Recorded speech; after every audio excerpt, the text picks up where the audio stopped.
एक हमारे बहुत अच्छे जजमान हैं, बहुत अच्छे हैं।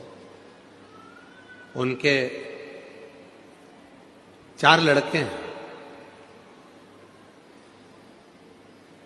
2 विदेश में रहते हैं, 2 इंडिया में रहते हैं, भारत में, और बड़े बड़े शहर में रहते हैं। और हमारे जजमान ब्यावरा के पास में रहते हैं। तो हमने उनसे कहा कि अब तुम बुजुर्ग हो गए हो दोनों, तो बेटों के पास क्यों नहीं चले जाते? तो कहा गुरुजी हम गए थे, हम विदेश के दोनों बेटों के पास गए। हमारा एक बेटा बेंगलोर में रहता है, हम वहां भी गए। फिर एक हमारा बेटा हैदराबाद में रहता है, हम वहां भी गए। अच्छा, तो फिर अब इस अवस्था में, इतनी बुढ़ापे अवस्था में, तो तुमको बेटों के पास रहना चाहिए, तो फिर यहां क्यों वापिस ब्यावरा आ गए, फिर वापिस यहां रह रहे हो क्यों? गुरुजी हम वहां रह तो रहे थे, पर ऐसा लग रहा था कि वहां से हमारा अपनापन खत्म हो चुका था। गुरुजी, माँ बाप के पास जैसे बेटा रहता है, उसको लगता है कि ये मेरे माँ बाप हैं और इनके पास जो कुछ भी है उस पर मेरा हक है। जैसा बेटा रहता है अपने माँ बाप के पास में और उसको लगता है कि ये मेरे माँ बाप है और उनके पास जो है उस पर मेरा हक है। पर आज हम आपसे कहते हैं गुरुजी, जब माँ बाप अपने बेटे के पास रहते हैं तो ऐसा लगता है कि हम किसी पड़ोसी के घर में कुछ दिन रहने के लिए आए हैं, किसी पड़ोसी के घर में आए। हमें अपना हक नहीं लगता, डर लगता है।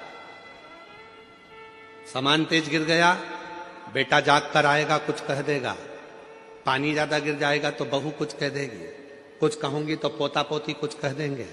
डर सा रहता है। इसलिए गुरुजी हम उनके पास नहीं, अपने गांव में ब्यावरा के पास में रहते हैं। 2 रोटी बनाकर खा लेते हैं। कम से कम भय की जिंदगी तो नहीं जीते, अपनी गुड जिंदगी को जीने का प्रयास कर। क्यों हो रहा है? किस लिए हो रहा है? क्या कारण है जो आज माता पिता को अपने बच्चों के पास रहने में भय उत्पन्न होने लगा है? भय लगता है क्यों? क्योंकि हमने उसको आदर करना बंद करवा दिया। आप सिखाओ, 4 जगह पर झुकने पर कभी भी आप हार नहीं मान सकते। माता पिता के आगे झुकिए, घर के बुजुर्गों के आगे झुकिए, दूसरे नंबर पर, तीसरे नंबर पहले घर के माँ बाप के आगे झुकिए, घर के बुजुर्गों के आगे झुकिए।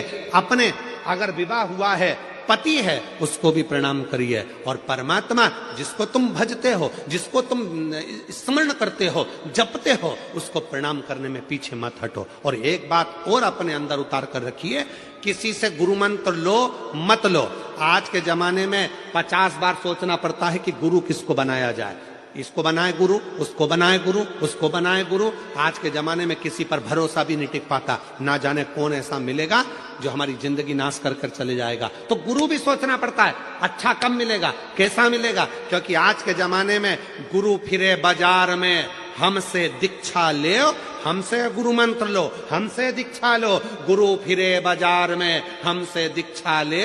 तुम नरक पड़ो चाहे स्वर्ग जाओ, पर लिफाफा हम ही को दो। आज के गुरु तो ऐसे हो गए जो केवल धन की चाह करते हैं। पर याद रखना, अगर कोई गुरु नहीं मिल रहा, किसी को आप गुरु नहीं बना पा रहे हो, तो एक काम करना, अपने शंकर को 1 लोटा जल चढ़ाकर श्री शिवाय नमस्तुभ्यम बोलकर मंत्र का जप करना प्रारंभ कर दो। शिव को गुरु बना लो, वो शंकर तुम्हें पार लगा दे, वो शिव तुम्हें पार लगा। शिव को गुरु बनाओ, प्रणाम करो, माता पिता को प्रणाम करो, घर के बुजुर्गों को प्रणाम करो, पति को प्रणाम करो, परमात्मा को प्रणाम करना चाहिए।